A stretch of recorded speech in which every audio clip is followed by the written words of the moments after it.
Good evening friends, कैसे हो आप सब लोग। आई होप कि आप सभी अच्छे होंगे। तो मैंने बोला था कि मैं हिस्ट्री के भी धीरे धीरे चैप्टर वाइज क्या करेंगे, जो क्वेश्चन आएंगे उनके ऑब्जेक्टिव टाइप करेंगे, क्योंकि तुम सब्जेक्टिव टाइप पढ़ लिया होगा तो ऑब्जेक्टिव टाइप करेंगे तो धीरे धीरे तुमको वो सारी चीज़ें रिवाइज होने लगेंगी। तो सबसे पहला हमारा क्वेश्चन है मतलब इंडस वैली सिविलाइजेशन से है। ठीक है, इंडस वैली सिविलाइजेशन, इसको पता है ना इंडस वैली सिविलाइजेशन क्या होती है। ठीक है, इन सिंधु घाटी की सभ्यता। देखो, जो हमारी इंडस रिवर है यहाँ पर, इसमें 4-5 नदियाँ थी। ठीक है, और 1941 या फिर 42 में जॉन मार्शल क्या करते थे, ब्रिटिश था जो क्या करे, रेलवे लाइन बिछा रहा था। ठीक है, यहाँ से पाकिस्तान पे, हिंदुस्तान से पाकिस्तान के बीच में। तो वहाँ पर कुछ साक्ष्य मिले थे। तो उसके बाद इसको क्या आर्कियोलॉजिकल डिपार्टमेंट ने खोदा था। तो वहाँ पर कौन सी सिविलाइजेशन मिली थी, इंडस वैली सिविलाइजेशन, सिंधु घाटी सभ्यता। और उसमें बहुत बहुत सारी चीज़ें मिली थी। ठीक है, तो उसी में से एक क्वेश्चन पूछा गया था कि सिंधु घाटी सभ्यता में डोंकी यार्ड कहाँ पे मिला था। डोंकी यार्ड मतलब होता है बंदरगाह। ठीक है, तो बंदरगाह तुम्हें पता कहाँ मिला था, लोथल में। ठीक है, क्या मिला था, लोथल में। कालीबंगम में क्या मिली थी, ब्लैक बंगल। ठीक है, ब्लैक बंगल मतलब काली चूड़िया। ठीक है, अरे क्या बोलते हैं, काली चूड़ी। और मोहनजोदाड़ो में क्या होता है, एक ग्रेथ बार्थ मिला था, अन्नागार। हिंदी में बोलते हैं विशेष अन्नागार। हड़प्पा सभ्यता की खोज किसने की थी, 1921 में दयाराम साहनी ने किया था। कितना किया था, 1921 में दयाराम साहनी। तो आंसर हमारा हो जाएगा लोथल। ठीक है, तो इन चारों विकल्प का मैंने आंसर भी लिख दिया। इसमें क्या मिला था, ये रावी नदी के किनारे हड़प्पा सभ्यता थी, जिसकी खोज किसने की थी, 1921 में किया गया था। किसने किया था हड़प्पा सभ्यता की खोज,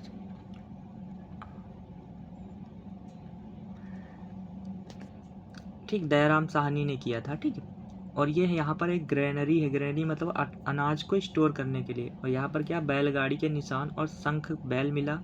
ठीक, यहाँ पर क्या मिले थे, बैलगाड़ी मिली थी और बैल मिले थे, बैल का शंख मिला था। ठीक, और मोहनजोदाड़ो कौन सी नदी के किनारे स्थित है, सिंधु नदी के किनारे स्थित है। और इसमें क्या है, मृतकों का टीला, मतलब मृतकों टीला या फिर ग्रेट बाथ, एक बड़ा सा अन्नागार मिला था। और अन्नागार मिला था, और कांस्य की नर्तक की मतलब मूर्ति मिली थी, डांसिंग गर्ल मिली थी। कहाँ पे मिली थी, मोहनजोदाड़ो में। लोथल में क्या है, लोथल हमारे भोगवा रिवर के नदी के किनारे स्थित है। यहाँ पर एक प्रमुख बंदरगाह था, और जिसको क्या होता है, डोंकी यार्ड, जो व्यापार होता था। कालीबंगल में मैंने बता दिया था। ठीक, अग्निकुंड मिला था, हवन कुंड मिला था, या फिर जुते हुए खेत के साक्ष्य मिलते हैं। ये घग्गर नदी के किनारे राजस्थान में स्थित है। ठीक, तो ऐसे कुछ मैप में समझ लेते हैं। ऐसे करके हमारा इंडिया का ये मैप है यहाँ पर। ठीक है, यहाँ पर तो हमारा सिंधु नदी यहाँ से निकलती है। ठीक है, तो यहाँ पर हमारा ये राजस्थान यहाँ पर पड़ता है। यहाँ पर हमारा कालीबंगन मिलता है। ठीक है, और यहाँ पर भोगा रिवर ये गुजरात में, नीचे पर गुजरात में मिलता है। ठीक है, लोथल हमारा। ठीक है, तो नेक्स्ट क्वेश्चन हमारा है, मोहनजोदाड़ो ने डांसिंग गर्ल, अभी मैंने जस्ट पढ़ाया था ना, डांसिंग गर्ल कहाँ भी थी, मिली थी मोहनजोदाड़ो में। ठीक है, लेकिन क्वेश्चन ने क्या पूछा है कि डांसिंग गर्ल किस चीज़ थी, तो उस समय कांसे का यूज किया जाता था, तो इसको बोलते हैं ब्रॉन्ज की। ठीक है, टेराकोटा से क्या मिला था, टेराकोटा जो होते हैं पकी हुई मिट्टी से बनाए जाते हैं, उसको बोलते हैं टेराकोटा। ठीक है, जिससे जैसे मात्र की मूर्तियाँ बनाने के लिए किया जाता है। ठीक है, लेकिन नर्तकों की मूर्तियाँ नहीं होता। ठीक, देवी की मूर्ति बनाने के लिए टेराकोटा का यूज करते थे और खिलौनों का यूज करते थे। और ये जो कांबा और टिन का यूज करते थे डांसिंग गर्ल वाला। ठीक है, सेल खड़ी तो पता है, जो पत्थर होता है जिसमें सिंधु घाटी की मोहरे लिखी रहती है, उसको सेल खड़ी। और कॉपर एक पहली धातु मानव द्वारा खोजी गई थी, जो राजस्थान के खेतड़ी करते तो कुल्हाड़ी बनाते थे। ठीक है, कॉपर को यूज कुल्हाड़ी में, मूर्ति में नहीं किया जाता था। नेक्स्ट हमारा वैदिक काल से है, वैदिक लिटरेचर से। ठीक है, वैदिक पीरियड हमारा कब से था, 1500 BC से 1000 BC तक था वैदिक काल। ठीक है, तो वैदिक काल में क्या मिला था, देखो हमारा पूछा है गायत्री मंत्र ऋग्वेद में है। ठीक, और ये कौन से उसमें आता है, तो इस तीसरे मंडल में आता है गायत्री वेद।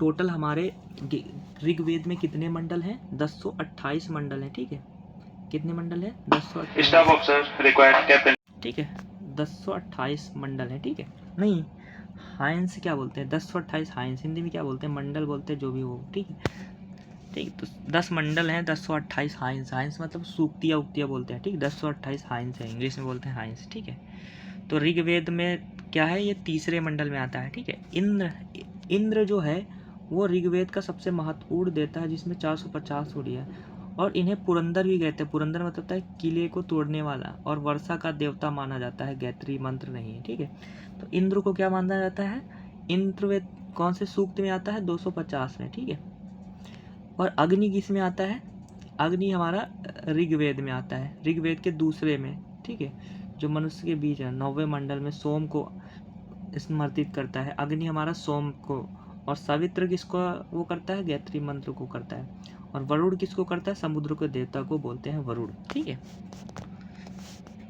अगला हमारा है प्राचीन काल में कौन सा महाजात सबसे शक्तिशाली था। तो मगध था, क्योंकि मगध देखो जब तुमने मगध में पढ़ा होगा। ठीक है, मगध एक ऐसा साम्राज्य था जिसमें मगध के राजा ने 3 राज्यों की रानियां को अपना वो बना लिया था, शादी कर ली थी, जिससे क्या हुआ था, मगध बहुत ज़्यादा स्ट्रांग हो गया था। तो वही पूछ रहा कि सबसे ज़्यादा स्ट्रांग कौन हो गया था, तो मगध हुआ था। ठीक है, तो मगध हुआ था। तो यही लिखा, काशी हमारा वाराणसी में है, राजधानी थी, और इसमें सूती कपड़ा शिक्षा के लिए केंद्र माना जाता।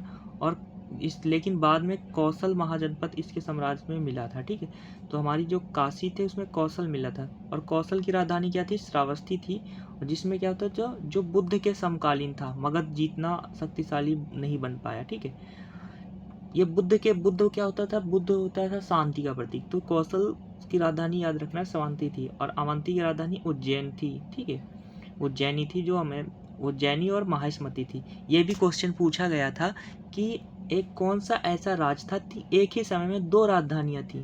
तो एक ही समय में 2 राजधानियां किसकी थी, अवंती की। ठीक, अवंती हमारा जो महाजनपद था उसकी एक ही समय में 2 राजधानियां थी। लेकिन जो हमारा मगध था उसकी राजधानी पहले हमारी क्या थी, राजगृह थी। ठीक है, राजगृह थी, लेकिन जब वो बहुत बड़ा मजबूत हो गया तो उसके बाद इसको राजगृह हटा के क्या कर दिया था, पाटलिपुत्र कर दिया था। ठीक है, तो यही क्वेश्चन पूछा गया था कि कौन सा राज था जो शक्तिशाली, तो मगध था। नेक्स्ट है धार्मिक आंदोलन और बौद्ध। ठीक है, तृतीय बौद्ध संगीत कहाँ हुआ था, पाटलिपुत्र में अशोक शासनकाल में हुआ था। प्रथम क्या होता है, अजातशत्रु के शासनकाल में हुआ था, राजगृह में। तो यही लिखा, ये यहाँ पर बुद्ध की मृत्यु के बाद 430 ईस्वी में एक प्रथम बौद्ध संगीत होता है, किसके अध्यक्ष में, महाकश्यप के। ठीक है, शुक्लपितर और विनय पिटक की रचना की। ठीक है, देखो जब हमारा महात्मा बुद्ध थे उस समय ये शुद्ध पिटक और विनय पिटक और एक और पिटक था, 3 पिटक में टूट गया था। तो उस समय हमारा बौद्ध संगीत हुआ था राजगृह में, जो अजातशत्रु के नाम पे हुआ था। अजातशत्रु क्या होता था, हर्यक वंश का वो था। ठीक है, देखो जब हमारा बिंबिसार ने हर्यक वंश की स्थापना की थी। ठीक है, और बिंबिसार का जो बेटा था वो अजातशत्रु था। अजातशत्रु क्या होता है, अजातशत्रु का नाम, जब उसकी माता जी गोद में थी तो उन्होंने एक सपना देखा था, उनका मन कर रहा था कि वो अपने पति का कलेजा निकाल कर उसको फ्राई करके खा ले। ठीक है, फिर उनकी पत्नी ये सोचा कि ये ऐसा सपना है, ऐसा क्यों हो रहा है कि मेरे को वो खाने के लिए कह रहा है। ठीक है, तो उनको फिर याद आया कि उनके कोख में एक बेटा पल रहा है, वो अजातशत्रु, मतलब अभी जन्म ही नहीं हुआ उसके पहले ही शत्रु हो गया। ठीक है, तो पहले उनका नाम उनके पिता ने, देखो उनकी वाइफ ने इसको क्या किया था, फेंक दिया था पैदा होते ही, क्योंकि ये उसके पति का दुश्मन था। लेकिन फिर भी उसके पति ने क्या किया, राजा था तो उसको बुला के वो कर दिया। तो और उनके अंदर हमेशा ये डर रहता था कि ये किसी न किसी दिन उस अपने पति की मृत्यु करेगा। और वही बाद में हुआ था, अजातशत्रु ने अपने बिंबिसार अपने पिता को मार कर राजा बना था। तो अजातशत्रु का नाम इसीलिए अजातशत्रु पता है। ठीक है, अगला वैशाली कालाशोक के शासनकाल में द्वितीय बौद्ध संगीत हुआ था, और तृतीय बौद्ध संगीत किसके शासनकाल में, सम्राट अशोक की 2 बेटे थे। लास्ट में अशोक ने अपनी बेटे को बौद्ध का प्रचार करने के लिए बेटे बेटियों को श्रीलंका भेज दिया था। ठीक है, अगला कश्मीर में कनिष्क के शासनकाल में हुआ था, जो चतुर्थ बौद्ध संगीत थे, जिसके अध्यक्ष वसुमित्र कर रहे थे। ठीक है, अगला क्वेश्चन है मौर्य और गुप्त से मौर्यन पर। तो यही लिखा है, ये चंद्रगुप्त मौर्य के समय में इंडिका और मुद्रा राक्षस 2 पुस्तक, इंडिका और मुद्रा राक्षस 2 पुस्तक थी, जिसमें लिटरेचर्स थी, जिसमें अशोक के बारे में बताया गया। ठीक है, मौर्य वंश के बारे में बताया। तो वही पूछा गया था, चंद्रगुप्त मौर्य के समय में इंडिका नामक पुस्तक किसने लिखी थी, तो मेगास्थनीज। फयान क्या था, फयान एक चीनी यात्री था। ठीक है, जो चंद्रगुप्त द्वितीय के समय आया था, शासनकाल में आया था। ठीक है, याद रखना फयान क्या था, एक चीनी बौद्ध भिक्षु था। और ह्वेनसांग कौन था, ह्वेनसांग यात्रियों का राजकुमार कहा जाता था, क्योंकि ये हर्षवर्धन के साथ में वर्धन वंश के शासनकाल में आया था। और अलबरूनी तो पता है, महमूद गजनवी की प्रसिद्ध पुस्तक लिखी थी। ठीक है, प्रसिद्ध अरबी पुस्तक किताब उल हिंद अलबरूनी लिखा था। ठीक है, तो आई होप कि आप लोगों को 4-5 क्वेश्चन थे, एक 2 क्वेश्चन थे। आई होप कि तुमको समझ में आया। समझ में आएगा तो बताना। ठीक है, नेक्स्ट वीडियो अपलोड करेंगे। ठीक है, जय हिंद।